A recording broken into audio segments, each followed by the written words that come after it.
Welcome to Sudheer edutech YouTube channel. నేను మీ సుధీర్ సార్ని.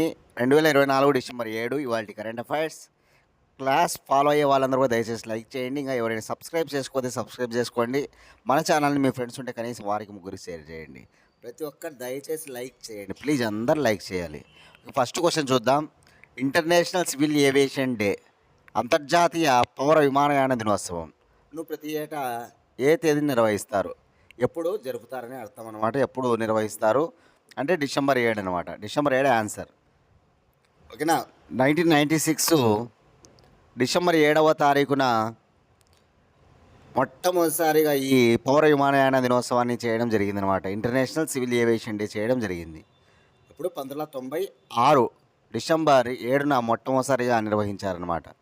ఎవరు ఆమోదించారు అంటే కనుక ఐక్యరాజ్యసమితి జనరల్ అసెంబ్లీ ఆమోదించిందనమాట. విమానయాన గురించినటువంటి సర్వీస్ విమానయానం గురించినటువంటి సర్వీస్ గురించి ఓకేనా ఈరోజు జరుపుతారన్నమాట. ముఖ్యంగా International Civil Aviation Organization 1944 April 7 ఏర్పడింది. ఐసీఏఓ అంటారు. ఐసీఏఓ గురించి నోట్ చేసుకోవాలి మీరు అందరూ కూడా, important. ICAO International Civil Aviation Organization ఎప్పుడు ఏర్పడింది? 1944 ఏప్రిల్ 7 ఏర్పడింది అనమాట. ఈ ఐసీఏఓ ప్రధాన కార్యాలయం కెనడాలోని మ్యాంట్రియాల్ అని గుర్తుపెట్టుకోవాలి. ఈ ఐసీఏఓ ప్రస్తుత చైర్మన్ ఎవరంటే కనుక సలాజర్. ఎవరున్నారు? సలాజర్ ఉన్నాడనమాట. ఇది ఐసీఏఓ. ఈ ఐసీఏఓ 1994లో 50 ఏళ్ళు పూర్తి చేసుకోవడం వల్ల 1996లో ఐక్యరాజ్యసమితి జనరల్ అసెంబ్లీ ఏం చేసిందంటే కనుక డిసెంబర్ 7ను ప్రతి ఏటా కూడా మనం సివిల్ ఏవియేషన్ డే చేయాలని నిర్ణయించిందనమాట. భారతదేశ విషయానికి వస్తే ముఖ్యంగా ఈ పౌర విమానయానికి సంబంధించి ఎయిర్ ఇండియా అనేటువంటిది ఒకటి ఉందన్నమాట. ఎయిర్ ఇండియా యాక్చువల్గా గతంలో ఇది టాటా ఎయిర్లైన్స్గా ఉండేదన్నమాట. భారతదేశంలో మొట్టమొదటిసారి విమానాన్ని నడిపింది ఎవరంటే జేఆర్డి టాటా. పౌర విమానయాన పితామహుడు అంటారు ఆయన్ను. Father of Indian civil aviation. పౌర విమానయాన పితామహుడు ఎవరంటే జేఆర్డి టాటా. మొట్టమొదటిసారిగా ఈ ఎయిర్ లైసెన్స్ పొందిన వాడు ఎవరంటే మన దేశంలో ఈ జేఆర్డి టాటా. 1929లో మొట్టమొదటిసారిగా ఆయన ఈ లైసెన్స్ పొందాడనమాట. అదేవిధంగా 1932లో ఆయన టాటా ఎయిర్లైన్స్లో ప్రారంభించాడు. ఆ టాటా ఎయిర్లైన్సే తర్వాత అది ఎయిర్ ఇండియాగా మారిందనమాట. ఎయిర్ ఇండియాగా మారిందనే విషయం గుర్తుపెట్టుకోవాలి. ఎయిర్ ఇండియాగా మారిందనమాట. ఎయిర్ ఇండియా ప్రధాన కార్యాలయం హర్యానాలోని గుర్గావ్ అనమాట. ఈ ఎయిర్ ఇండియాకు ప్రస్తుతం చైర్మన్గా నటరాజన్ చంద్రశేఖరన్ ఉన్నాడనమాట. 1932లోనే ఇండియన్ ఎయిర్లైన్స్ అనేటువంటిది ఏర్పడింది. టాటా ఎయిర్లైన్స్ తర్వాత అది ఎయిర్ ఇండియాగా మారిందనమాట. ఇదే మెయిన్ మన దేశంలో ఎయిర్ ఇండియా అనేటువంటిది. ఓకేనా, ఎయిర్ ఇండియా గుర్తుపెట్టుకోవాలి. ఓకేనా, రైట్, చాలా ఇంపార్టెంట్. ప్రస్తుతం మన పౌర విమానయాన శాఖ మంత్రి ఎవరంటే కనుక మనందరికీ తెలుసు, తెలుగువాడైనటువంటి రామ్మోహన్ నాయుడు ఉన్నారు. బ్రిటిష్ వారి కాలంలో విమానయానికి సంబంధించి ఒక చట్టం చేశారు. దాన్ని 2024లో మార్చడం జరిగింది. ఆ చట్టాన్ని మార్పు చేయడం జరిగిందనమాట. ఆ చట్టం పేరును ఇంకొక పేరుగా మార్చారు. నిన్నటి క్లాస్లో నేను చెప్పా ఏ చట్టంగా మార్చడం జరిగింది. ఇంగ్లీష్లో ఉన్నటువంటి ఆ చట్టాన్ని హిందీ పేరుతో మార్చడం జరిగింది. దాన్ని పార్లమెంట్ కూడా ఆమోదించిందని నేను చెప్పా. కాబట్టి ఏ చట్టంగా మార్చారు? కామెంట్ బాక్స్లో మీ సమాధానం తెలియజేయండి.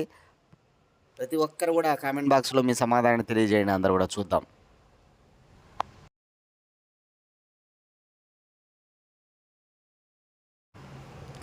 Second question.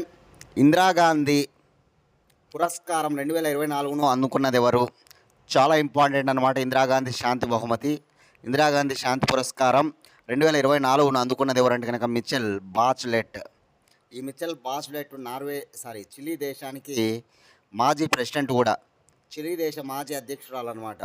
ఎవరు? మిచెల్ బాచ్లెట్. ఇప్పుడు ఆమెకు ఇందిరాగాంధీ శాంతి పురస్కారాన్ని అందజేయడం జరిగిందనమాట. గత ఏడాది మనం ఆల్రెడీ చెప్పుకున్నాం. గత ఏడాది అయితే కనుక ఇద్దరు ఉన్నారనమాట ఇందిరాగాంధీ శాంతి పురస్కారాన్ని పొందిన వాళ్ళు. ఎవరు ఆ ఇద్దరు అంటే కనుక మహమ్మద్ అలీ అవాద్ పాలస్తీనా. మరొకరు మరొకరు వచ్చేసి మనకి డేనియల్ బోయిమ్ అనమాట. డేనియల్ బోయిమ్. ఓకే, డేనియల్ బోయిమ్ కూడా మనం గుర్తుపెట్టుకోవాలి. గత ఏడాది ఇది గుర్తుపెట్టుకోండి, ఈ ఏడాది గుర్తుపెట్టుకోండి. గత ఏడాది మహమ్మద్ అలీ అవాదు పాలస్తీనా దేశము, అదేవిధంగా డేనియల్ బోయిమ్ అనమాట. అదే ఈ ఏడాది ఎవరు మిచెల్ బాచ్లెట్, కంట్రీ వచ్చేసి చిలీ. గొప్ప మానవ హక్కుల నేత అనమాట. కానీ ఆ చిలీ దేశంలో మానవ హక్కుల కోసం పోరాడుతూ శాంతిని ప్రేరేపిస్తూ ఉందన్నమాట ఆమె. అందుకే ఆమెకు ఇందిరాగాంధీ మెమోరియల్ ట్రస్ట్ వాళ్ళు ఈ బహుమతిని అందజేస్తూ ఉన్నట్లుగా ప్రకటించారనమాట. ఇది ఒక అంతర్జాతీయ పురస్కారం కాబట్టి ప్రపంచంలో ఏ దేశం వ్యక్తికైనా ఇవ్వచ్చు అనమాట.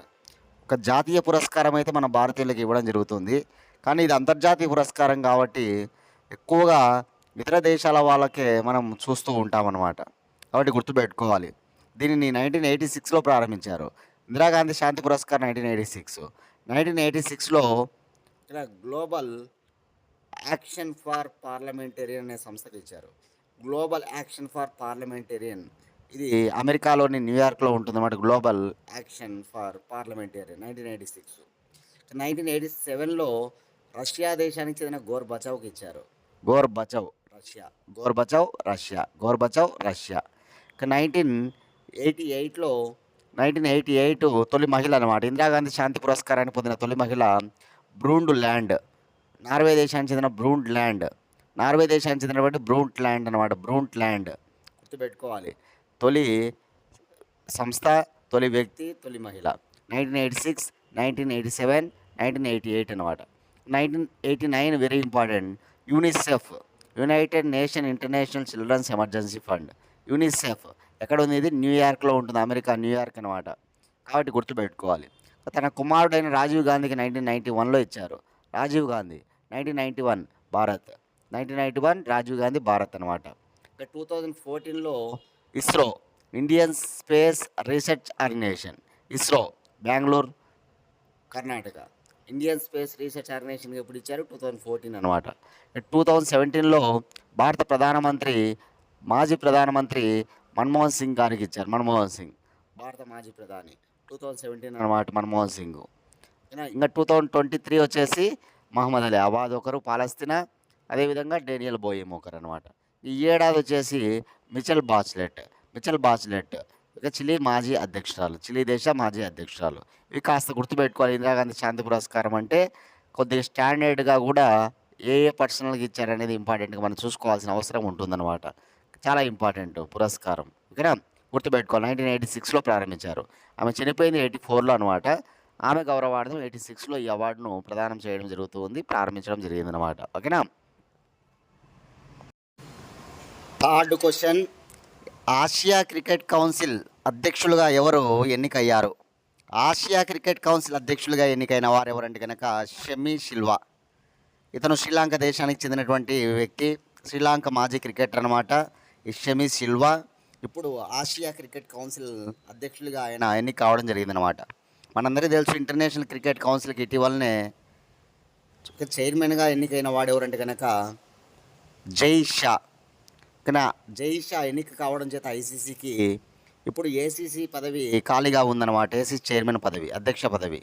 కాబట్టి ఆ స్థానాన్ని ఎవరు భర్తీ చేశారంటే షెమీ సిల్వా భర్తీ చేయడం జరిగిందనమాట.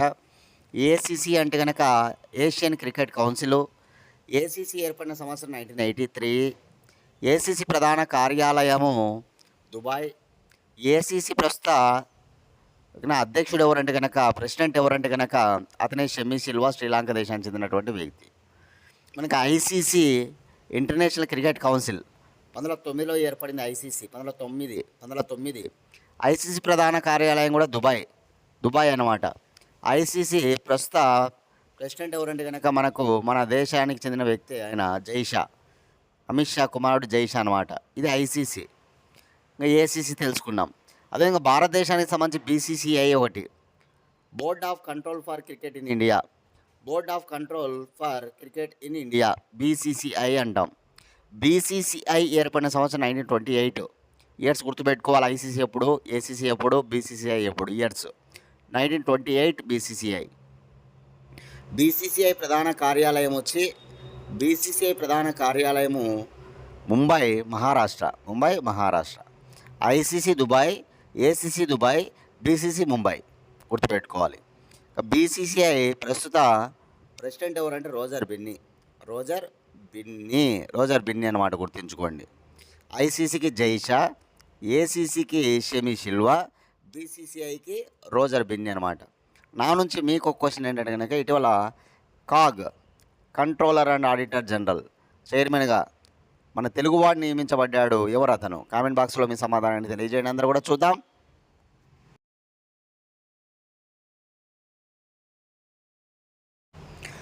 Question number 4, patriot of the year 2024ను ఎవరు నిలిచారు? పేట్రియాట్ ఆఫ్ ది ఇయర్ ఇది ఒక పురస్కారం అనమాట. పేట్రియాట్ ఆఫ్ ది ఇయర్ అనేది ఒక పురస్కారం. దీన్ని ఎవరు అందుకున్నారు, ఎవరు నిలిచారు ఈ పురస్కారాన్ని అందుకున్నట్టు కనుక? ఆయనే అమెరికా నూతన అధ్యక్షుడైనటువంటి డొనాల్డ్ ట్రంప్ అనమాట. డొనాల్డ్ ట్రంప్ ఇటీవల మనందరికీ తెలుసు అమెరికా అధ్యక్ష ఎన్నికల్లో విజయం సాధించాడనమాట. అమెరికాకు 47వ అధ్యక్షుడిగా ఇప్పుడు 2025 జనవరి 20వ తారీఖున ఆయన ప్రమాణ స్వీకారం కూడా చేయనున్నాడనమాట. ఆయన ఏ పార్టీకి చెందినవాడు? కామెంట్ బాక్స్లో మీ సమాధానాన్ని అందరూ కూడా తెలియజేయండి. ఆయన ఏ పార్టీకి చెందినవాడు? Donald Trump. ఆయన ఎవరిపైన విజయం సాధించడం జరిగింది? ఆయన ప్రత్యర్థి ఎవరు అనేది కామెంట్ బాక్స్లో మీ సమాధానాన్ని తెలియజేయండి అందరూ కూడా. ఓకేనా? ఫాక్స్ అనే ఒక మీడియా సంస్థ ఉందన్నమాట. ఫ్యాక్స్ అనేటువంటి ఒక మీడియా సంస్థ ఇచ్చినటువంటి పురస్కారాలు అనమాట. దానిలో భాగంగా పేట్రియాట్ ఆఫ్ ది ఇయర్ 2024 పురస్కారాన్ని డొనాల్డ్ ట్రంప్, అమెరికా నూతన అధ్యక్షుడు డొనాల్డ్ ట్రంప్ అందుకోవడం జరిగిందనమాట. ఇది యాక్చువల్గా సైనికులకు, దేశానికి సేవ చేసే వాళ్ళకి ఇస్తారంట. సైనికులకు, దేశానికి సేవ చేసే వారికి ఇచ్చేటువంటి పురస్కారం ఈ పేట్రియాట్ ఆఫ్ ది ఇయర్ అనే పురస్కారం అనమాట. అటువంటి పురస్కారాన్ని డొనాల్డ్ ట్రంప్కి అందజేయడం జరిగిందనమాట ఈ మీడియా సంస్థ. అత్యంత ఒక అరుదైన పురస్కారం ఇది. అత్యంత అరుదైన ఒక పురస్కారం అనమాట. ఈ పురస్కారాన్ని అందుకున్నాడు డొనాల్డ్ ట్రంప్ అనమాట. గుర్తుంచుకోండి అందరూ కూడా. చాలా చాలా ఇంపార్టెంట్ పురస్కారాలు, అవార్డ్స్లో నోట్ చేసుకోండి ఇది కూడా. ఇక్కడ మన భారతీయుడైనటువంటి భారత ప్రధానమంత్రి నరేంద్ర మోడీ కూడా ఇతర దేశాలకు వెళ్ళినప్పుడు పురస్కారాలు ఇస్తుంటారు. అవి కూడా బాగా నోట్ చేసుకొని బాగా గుర్తుపెట్టుకోవాలి ఖచ్చితంగా అందరూ కూడా, ఇటీవల ఏ దేశ పురస్కారాలు అందాయని. ఓకేనా? చూడండి, మన ఛానల్ నుంచి ప్రతిరోజు కూడా ఒక 50 క్వశ్చన్లు, జనరల్ స్టడీస్ క్వశ్చన్స్ మీకు కావాలి అనుకుంటే కనుక ఎగ్జామ్స్ రాయండి అందరూ కూడా. దీనికి సంబంధించి మీరు ప్రతి నెల కూడా ఒక 50 రూపాయలు చెల్లించినట్లయితే కనుక రోజు ఒక 50 క్వశ్చన్లు మీకు జనరల్ స్టడీస్ క్వశ్చన్స్ ఎగ్జామ్స్ రూపంలో పెట్టడం జరుగుతుంది అనమాట. ఇంట్రెస్ట్ ఉన్న వాళ్ళు 50 రూపీస్ మీరు ఫోన్పే చేయండి అందరూ కూడా. మా నెంబర్ 8186006848 8186006848 అనే నెంబర్కి మీరు చెల్లించినట్లయితే కనుక రోజు ఒక 50 క్వశ్చన్లు మీకు ఎగ్జామ్స్ పెట్టడం జరుగుతుందన్నమాట. అవి నెలకు ఎన్ని అవుతాయి అనేది మీరు ఆలోచించండి. రోజు 50 క్వశ్చన్లు మీరు రాసుకుంటూ పోతే కనుక మీకు చాలా ఉపయోగపడతాయి. అందులో history questions, polity questions, geography questions, science questions, అదేవిధంగా GK questions, current affairs questions ఇట్లా మనకి ఉంటాయన్నమాట. జనరల్ స్టడీస్ మీరు ఏ ఎగ్జామ్స్ ప్రిపేర్ అవుతున్నాయి ఇవి బాగా ఉపయోగపడతాయి. మీరు ఎస్ఐ కానిస్టేబుల్ ప్రిపేర్ అవుతున్నారా, లేదా గ్రూప్స్కి ప్రిపేర్ అవుతున్నారా, రైల్వేస్కి ప్రిపేర్ అవుతున్నారా, బ్యాంక్స్కి ప్రిపేర్ అవుతున్నారా, ఎస్ఎస్సి స్టాఫ్ సెలక్షన్ కమిషన్కి ప్రిపేర్ అవుతున్నారా, అదేవిధంగా జేఎల్, డిఎల్ ఇట్లా ఏ ఎగ్జామ్స్కి ప్రిపేర్ అయినా ఇవి బాగా ఉపయోగపడతాయి. డిఎస్సికి ప్రిపేర్ అయ్యే వాళ్ళకు కూడా మనకు చాలా ఇంపార్టెంట్గా ఉపయోగపడతాయి. కాబట్టి అందరూ కూడా ఇట్లా చేసుకోండి. నేను చెప్పినటువంటి దీన్ని ఫాలో అయితే మీరు అప్పుడప్పుడు ఆ క్వశ్చన్స్ బాగా ఆన్సర్స్ చూసుకుంటూ రివిజన్ చేసుకుంటూ ఉంటే కనుక బాగా మీకు ఉపయోగపడతాయి అన్నమాట. కాబట్టి అందరూ కూడా దీన్ని ఫాలో కండి. ఓకేనా? రైట్.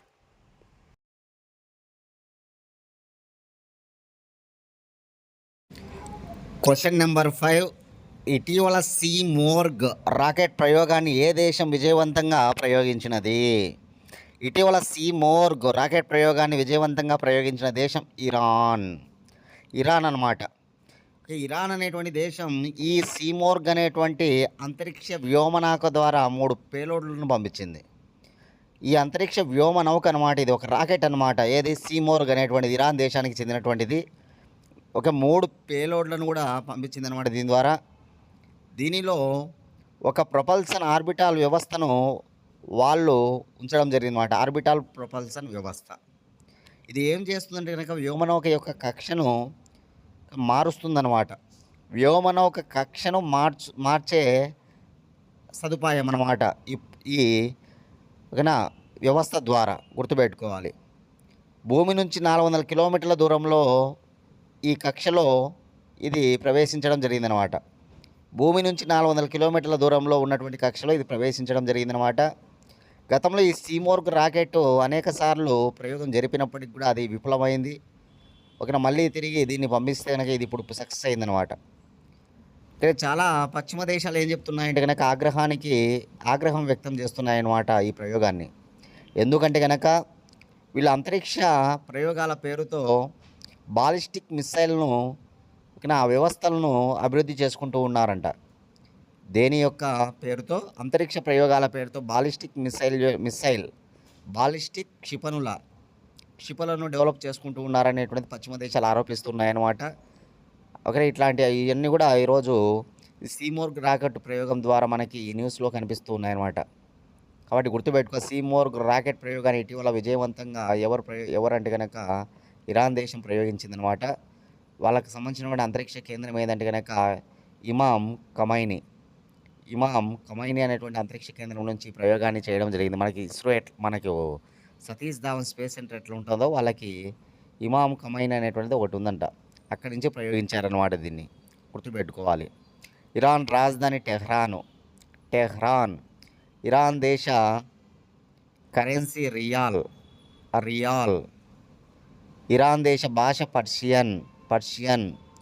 ఇరాన్ అధ్యక్షుడు మసౌద్ పెజెస్కియాన్ అన్నమాట. గుర్తుంచుకోవాలి. నా నుంచి మీకు ఒక క్వశ్చన్ ఏంటంటే కనుక ఇటీవల అంతరిక్షంలోకి అరటి పండును పంపించినటువంటి ఓకేనా అంతరిక్ష సంస్థ ఏది, ఆ దేశం ఏది? కామెంట్ బాక్స్లో మీ సమాధానాన్ని అందరూ కూడా తెలియజేయండి. అరటి పండు.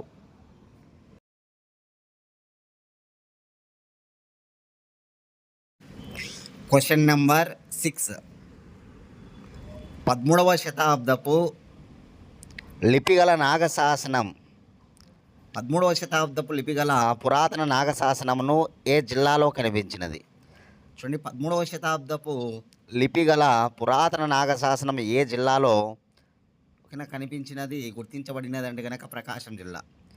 ఆంధ్రప్రదేశ్లోని ప్రకాశం జిల్లాలో గల కురిచేడు మండలంలో ఉన్నటువంటి దేకనకొండ గ్రామంలోని సింగరాయకొండ పక్కననే ఈ 13వ శతాబ్దపు లిపిగల నాగశాసనం గుర్తించబడింది. దీన్ని గుర్తించిన వారు నాగేశ్వరరావు.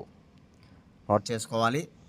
ప్రకాశం జిల్లాలోని కురిచేడు మండలంలో గల దేకనకొండ గ్రామంలో గల సింగరాయకొండ పక్కనే 13వ శతాబ్దపు నాగశాసనంను గుర్తించిన వారెవరు? నాగేశ్వరరావు అన్నమాట. ఇక్కడ 13వ శతాబ్దపు లిపి అని తెలుస్తూ ఉందన్నమాట. దీనిపైన ఉన్న లిపి ఏమని రాయబడింది అంటే కనుక ఇక్కడ సిద్ధిరాజు తిమ్మరాజు గుడి దగ్గర భోగమండపమును కట్టించిన సందర్భంగా ఇక్కడ నాగశాసనమును లిఖించినట్లుగా రాయడం జరిగిందనమాట. సిద్ధిరాజు తిమ్మరాజు గుడి దగ్గర భోగమండపాన్ని కట్టిన సందర్భంగా ఈ నాగశాసనమును వేసినట్లుగా అక్కడ లిఖించబడింది అనే విషయం మనకు తెలుస్తూ ఉంది. నా నుంచి మీకు ఒక క్వశ్చన్ ఏమిటి అంటే కనుక మనం ఇటీవలనే చెప్పుకున్నాం, పంజాబ్లోని అమృత్సర్లో ఉన్నటువంటి స్వర్ణ దేవాలయ ముఖద్వారం ప్రవేశ ద్వారం దగ్గర పంజాబ్ మాజీ ముఖ్యమంత్రి శిక్షను గురయ్యాడనమాట. పంజాబ్ మాజీ ముఖ్యమంత్రి శిక్షకు గురయ్యాడు. ఆ శిక్ష ఏంటంటే కనుక కాపలాదారుడిగా ఉండాలన్నమాట. అలా కాపలాదారుడిగా ఉన్నటువంటి అతని పైన కూడా కాల్పులు చేయడానికి దుండగులు రావడం జరిగింది. అది కూడా మనకు తెలుసు. అతనేమో శిక్షకు గురయ్యాడు. ఆ శిక్షకు గురైన తర్వాత అతను ఆ శిక్షను అనుభవిస్తూ ఉంటే కొంతమంది దుండగులు కాల్చడానికి కూడా రావడం జరిగిందనమాట. ఎవరు ఆ పంజాబ్ మాజీ ముఖ్యమంత్రి? ఎవరు? కామెంట్ బాక్స్లో మీ సమాధానాన్ని తెలియజేయండి.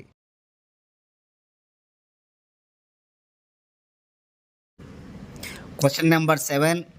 చైనాలో అమెరికా రాయబారిగా ఎవరు నియమితులయ్యారు?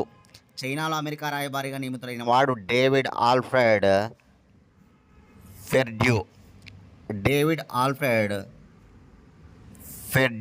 థర్డ్ ఆప్షన్ చూడండి, డేవిడ్ ఆల్ఫ్రెడ్ ఫెర్డ్యూ. ఇతనే మన మేలు కూడా చూడొచ్చు, చైనాలో అమెరికా రాయబారి అనమాట. అమెరికా అధ్యక్షుడిగా డొనాల్డ్ ట్రంప్ అయిన తర్వాత ఆయా దేశాలకు ఆయన రాయబారులను నియమించడం చూస్తూ ఉన్నాం. ఇటీవల కెనడాకి, మెక్సికోకి ఆంక్షలు కూడా విధించాడనమాట. ఎవరు? అమెరికా ప్రస్తుత అధ్యక్షుడు డొనాల్డ్ ట్రంప్ అయినటువంటి అధ్యక్షుడు అనమాట. ఓకేనా? ఏమని ఆంక్షలు విధించాడంటే కనుక మీరందరూ కూడా దేశ సరిహద్దుల్లో డ్రగ్ మాఫియాను అరికట్టాలని, అదేవిధంగా వలసలను అరికట్టాలని, లేకపోతే మేము మీ పైన 20% పన్ను విధిస్తామని చెప్పడం జరిగిందనమాట. ఆ క్రమంలో ఆయా దేశాలకు ఆయన రాయబారులను నియమిస్తూ ఉన్నాడు. చైనాలో అమెరికా రాయబారిగా ఇప్పుడు నియమించాడు. ఎవరిని అంటే కనుక డేవిడ్ ఆల్ఫ్రెడ్ ఫెడ్యూను. కాబట్టి ఆ విషయాన్ని నోట్ చేసుకుంటే సరిపోతుంది. డేవిడ్ ఆల్ఫ్రెడ్ ఫెడ్యూ పేరు ఇప్పుడు వార్తల్లో ఉంది. చైనాలో అమెరికా రాయబారి అనమాట. చైనాలో అమెరికా రాయబారి అనమాట. నా నుంచి మీకు క్వశ్చన్ ఏంటంటే కనుక, అమెరికా అధ్యక్షుడు డొనాల్డ్ ట్రంప్ అని మనందరికీ తెలుసు. అమెరికాకు వైస్ ప్రెసిడెంట్గా ఎవరిని నియమించారు? అమెరికాకు వైస్ ప్రెసిడెంట్గా, నూతన వైస్ ప్రెసిడెంట్గా ఎవరిని నియమించారు? కామెంట్ బాక్స్లో మీ సమాధానాన్ని తెలియజేయండి. అందరూ కూడా చూద్దాం.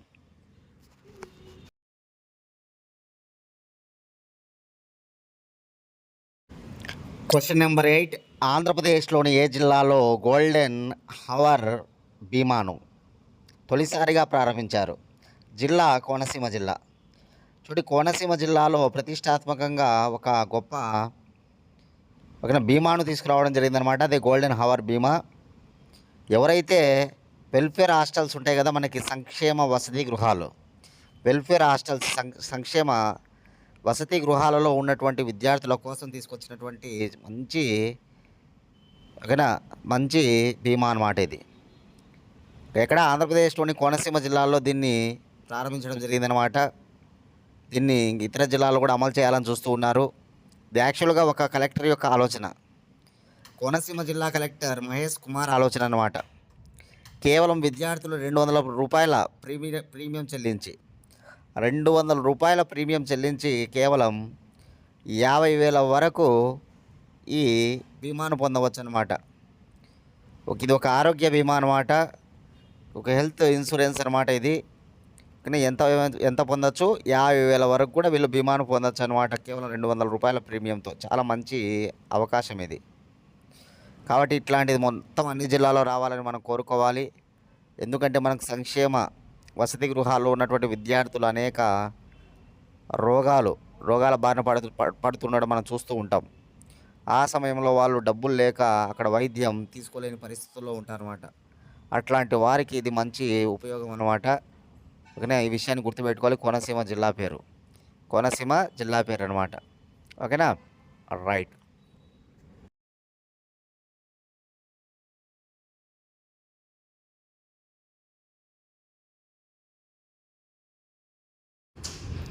Question number 9.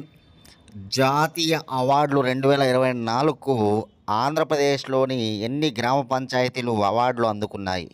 ఎన్ని గ్రామ పంచాయతీలు అవార్డులు అందుకున్నాయి అంటే కనుక 4 గ్రామ పంచాయతీలు. ఒకటి ముప్పాలి అనే గ్రామ పంచాయతీ. ముప్పాలి గుర్తుపెట్టుకోవాలి, కృష్ణా జిల్లాలో ఉంటుంది.